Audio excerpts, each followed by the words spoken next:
I'm Sarah Morrow, Realtor with Sell State Peak Realty. Welcome to episode 2 of Proper Tea Time. Today we're discussing your home's value, a hot topic that sellers, buyers, and curious looky-loos seem to want answers about. Today we're mostly touching on trends and shifts that we experts are seeing here in Longmont, Colorado, and I am thrilled to introduce my expert of the experts friend and mentor, Kyle Snyder of First American Title. Kyle has a relentless attitude of gratitude. He's been in the industry for over 20 years. He is the king of stats, a passionate debunker of myths and assumptions, and he really knows his stuff.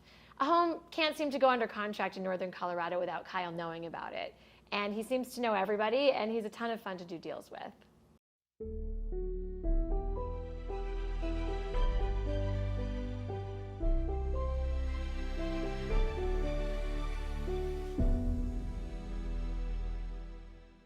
Hi, Kyle. Thank you so much, Sarah. That is very sweet. You're welcome. Thanks for being here. I wouldn't have missed the opportunity. Awesome.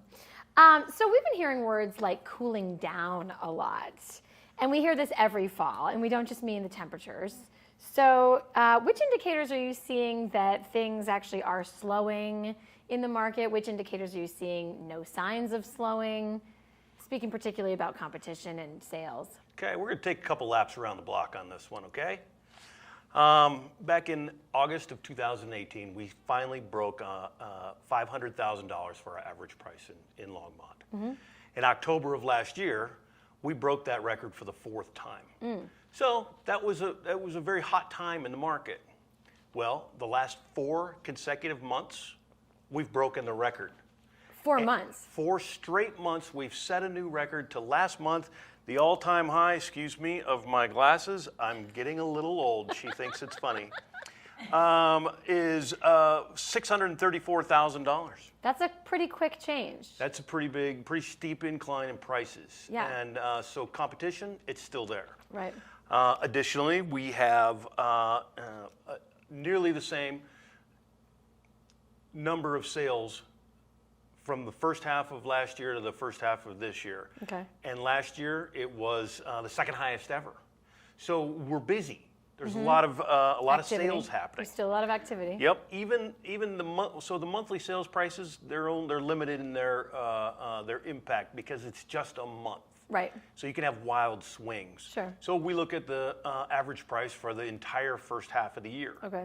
Well, it's the highest ever, and it keeps climbing. Again. Yes, up 16%. So these are things that I look at that are long-term trends. That's a good way to look at it because monthly ups and downs don't really tell the full story. Got it. Thank you for that. Now, here's where I try to make the argument that it's maybe not so much hot, that is. You mean that it is cooling down? That it may be cooling down.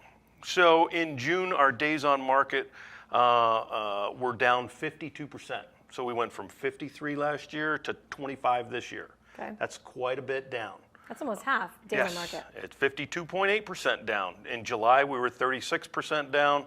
In August, we're 45% down. And that's so things are sitting a little longer than they were. Starting to sit just a little bit longer. But what's a little bit? Right. If we look at sold price to list price, that's kind of a hot topic because we've seen that go up. Yep. So here's our numbers since April: 105%. Okay. May 108%. May was hot. Hot. June 106. Yep. July 105. August 103. So we're not pegging the meter anymore, but it's like going from Mach 2 to maybe Mach 1. I love it. Thank you so much, Kyle, for those indicators. What would you tell a northern Colorado seller who's been considering selling their house all year but just hasn't pulled the trigger? Why now? It sounds like the best time would have been May, right? May and June were ridiculous. I didn't even enjoy my job in May or June, to be honest. But should they sell now because it's going to start getting to 103? Should they wait? A lot of them want to wait. I mean, people are sitting on the fence. What would you tell them? Get off the fence and do something. First thing, I think for the first time, you really got to plan a little bit harder on an exit strategy. Last month, I put out some suggestions of where people can go. 25 most affordable beach towns, best places to retire abroad, things like this. You know, and it's like now in the last 18 months, we've learned that we can go anywhere. We don't need to retire to go to Florida. We can go there just to work for our job. Sure. So plan where do you want to be? If you want to be across town, call Sarah. She's got the MLS access. And but if you want to be in North Carolina, Make it happen. make it happen. You'll find them a realtor there, right? Sure. Yeah. And waiting, you're saying, is really not going to bode well. You know, last year people wanted to wait. Year before that, people wanted to wait. The year before that, people wanted to wait. Yep. Not only is the price of the house going up that they're going to sell, the house that they're buying. It's going up too. The prices are going up too. Yep. They're not going down anywhere. No. And not anywhere soon either. No, people know that, but it is, there's a little bit of analysis paralysis I'm noticing. There's a lot of big decisions to make. There's COVID variant coming. Like, I can understand it, but I appreciate you driving the same train as me that says, now's the time. One of the other things I would say is don't overprice your house. You know, a lot of that 108% was driven by listed here, sold here. Right. If you now list here and think you're going to sell here, you're kidding yourself. Yeah. You still got to list competitively. Yep. Recalibrate those expectations a little bit. And you don't fight the market as much either because you have appraisals and inspections and issues that come up and are normal. Right. When buyers are skipping over those because they had to fulfill those obligations, It doesn't end they well. they were doing unethical things like saying, "Oh, I have all the cash in the bank to buy this house," and then changing to financing somewhere down the line. Flipping the script. Yeah, I saw that. Okay. You mentioned a little bit about year-over-year late summer trends. Can you speak again to? I get a lot of questions about this cool down, but particularly the late August, early September time that we're in. Can you talk about that transition? School has started. Temperatures outside are cooling off. Like, what is happening, and is it different from what happened in 18, 19, 20? This is one of my favorite discussions right now. What we've seen in the last couple of years have taken us away from reality. The demand and the pricing has been so high, there has not been the typical dip in the fall.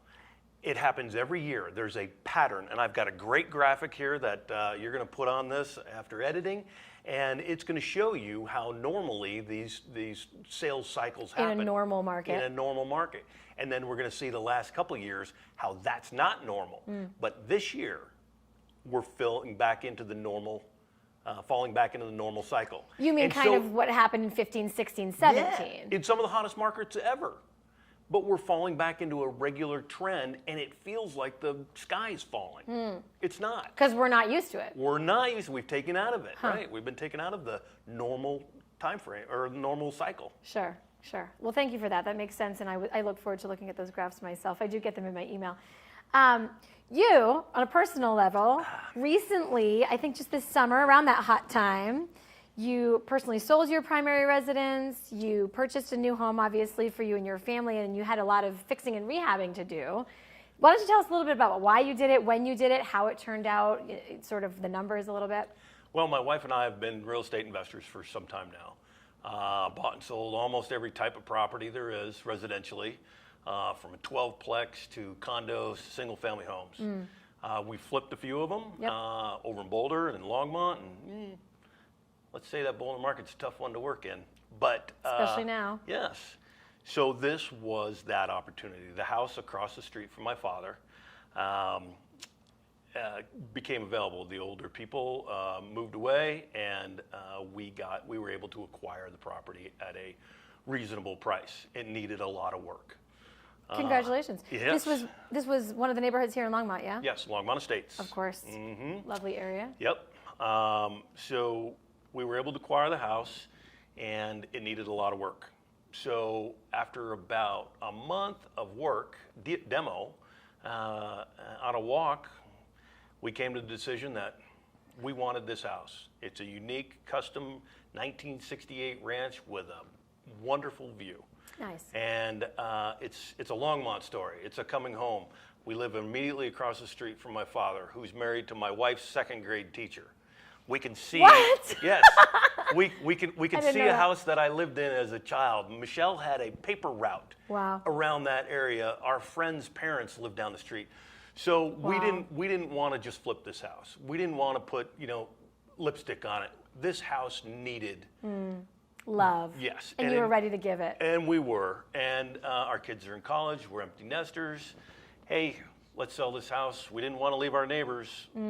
Lanice Jacobs, she's near and dear to our heart and her whole family. Right. But we left and moved across town and are in this house, and we'll be there for some time, and we love it. It's a gem. Awesome. But, you know, we're participants in the market, and we sold last November. Okay. Same model house of ours sold 6 months later for 50 grand more. Do you look back on that and say we missed an opportunity? No, because then we wouldn't have had the house that we live in now. Right. So you have to, you know. I appreciate that sentiment. Everything happens for a reason, they say. It does. And you came full circle. I love that story. Living across the street from my father is awesome. It's a blessing. Yes. I haven't lived that close to him since I was in high school. You and he and Michelle deserve it. Congratulations. And That's Judy, awesome. yeah. Judy and Michelle get along wonderfully. Nice, nice. So we've been hearing a lot of buzz about Longmont's demand really spiking, particularly right now. Like you mentioned competition. We've been hearing that we're the next NIWAT, we're the next gun barrel. What are you seeing that supports this, and how does that compare to Frederick, Firestone, Berthoud, Erie, Superior? Well, what's so great about Longmont right now? Well, Longmont's the best. It always have been, right? Other than that, I mean, that's a given. Right? So it's my reaction to when people say that is it's about time. It makes sense. It's our time. It's finally that time. And it should have happened, I feel, years ago. But when you have, Boulder's been over $1 million in average price for probably a couple years now. Yes. Years, it seems. And before that, what? They were in the 900s, they were at 800s. That was very expensive territory. And so people didn't want to spend that money there. Right. So they would move to Lafayette, Louisville, Superior area, better access to the Denver metro area. Kind of proximity that they wanted. Yep, better proximity to sports, concerts, bars, eating, whatever it is. Well, after a time, those places get very expensive. They're $700,000-$800,000 average prices. Right. Where do you go next? You go to the most affordable town in all of Boulder County, where we have been for forever. We have been.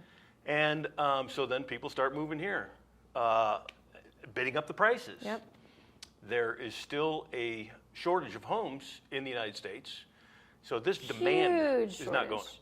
5.5 million homes are needed now. I've heard. Yep. Well, I heard 4.5. Now it's up to 5.5. Yeah, it keeps growing every Come day. on, builders. And so there's no demand going away. We have all these millennials moving out of the basement. They're tired of living in mom's basement. Yep. They're getting married, buying houses. General population growth itself. It's ridiculous. These things are happening within a housing shortage. So demand won't stop, and demand for less expensive homes won't stop. So we will get more expensive here, and when people get tired of paying these prices, they're going to go to Firestone. Yep. They're going to go to Berthoud. They're going to go to Loveland. And we're already seeing some of that. We have been. But in terms of Longmont, would you say, how do you feel about this? What does it look like for us? How quickly are we going to get to the 900 range, do you think? It's going to be a while. It's going to be, that's still... Still a couple years out? Yeah, that's still 40% increase. So that's going to be some time, and I think there's, Boulder's up in the 1.2, 1.4 range. So we're not going to creep up that quickly. Right. I think with some infrastructure and services and such like that in Longmont, you'll start to see that. But right now, we're becoming a bedroom community for Boulder. Sure. And we've been that way for a long time. Yeah. And, we're still within an hour commute, even less. Yeah, you can still make the Mile High Stadium in less than an hour. Right. What is the average price right now for a single-family home in Longmont? I know it changes on the monthly, but... So for the year, it's through the first half of the year is the That's right. stats I have, and it's 584,000. 584. Yeah. Okay. That's significant. That is. It's significantly more than when I moved here, and I'm grateful for that. Kyle, you've been wonderful. Thank you so much for your time. That's the proper tea.